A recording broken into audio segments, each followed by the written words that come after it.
আমার গেমের শুরুটা আসলে একটু ডিফারেন্টলি, সেটা হচ্ছে আমি গেমের শুরুটা নিজের থেকে করিনি। তো একসময় আমি বিলিয়ার্ড খেলতাম নর্মালি মাঝে মধ্যে, যে তো ওখানে একটা নতুন ফোন কিনছিলাম কলেজ লাইফে, তখন সেই ফোনে বন্ধুরা ইনস্টল করে গেমটা।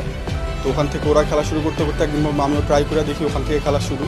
এরপরে ধীরে ধীরে ক্লাসিক খেলা রেগুলার, ওখান থেকে হচ্ছে কম্পিটিটিভের যাত্রা শুরু হয়। পরিবারের সাপোর্টটা মূলত বাড়ছে তখন যখন আমরা হচ্ছে 2020 সালে একটা টুর্নামেন্ট হয়েছিল পাবজি মোবাইল গ্লোবাল চ্যাম্পিয়নশিপ। তো এটা হচ্ছে ক্রিকেট ফুটবলের যেমন ওয়ার্ল্ড কাপ থাকে, এটা হচ্ছে পাবজি মোবাইলের ওয়ার্ল্ড কাপ বলতে পারেন। তো সেখানে আমরা ফাইনালে কোয়ালিফাই করি।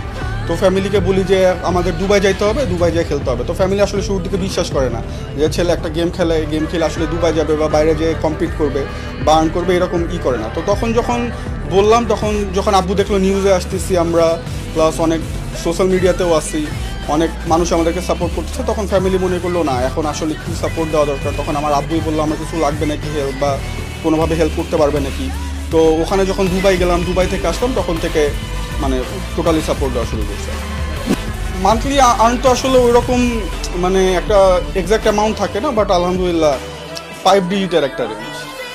সর্বোচ্চ আর্নিং বলতে তো আসলে স্যালারি বেস্ট করে ওই রকম হয় না, কিন্তু প্রাইস পুল যদি বেস্ট করি তাইলে মনে হয় 2 লাখ টাকার মতো।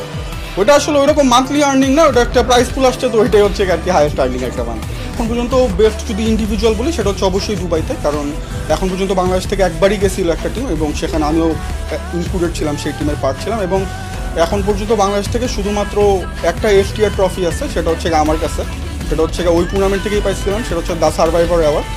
তো এইটাই হচ্ছে